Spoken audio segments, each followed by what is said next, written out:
over to Nigeria, and the lack of funding, like when I look at other countries, and I've been to Africa several times, Ethiopia, Eritrea, and all that.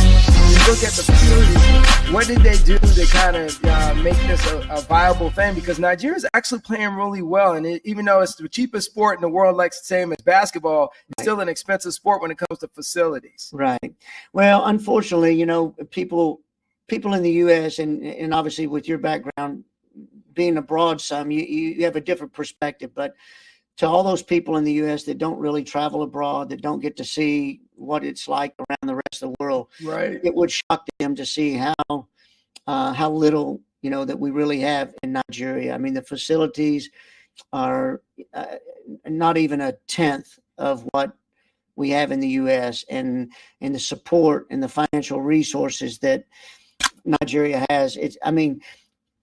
Look, we went to the World Cup and played in our group Canada, which was the defending Olympic gold medalist. We played Australia, which was ranked 7th, I think, in the world, and they were the host nation. And we played Ireland, and they were 21st in the world. And here we are going in ranked 40 something in the FIFA World Rankings. And those guys, every game we played, we would look over at their staff, and they've got 20 staff people. 20 on the staff, right? And I'm looking at mine, and there's me and 2 other guys, and that's basically it. And I'm going, they've got all the technology in the world. They've got, each one of them have their own iPad. And the catapults on.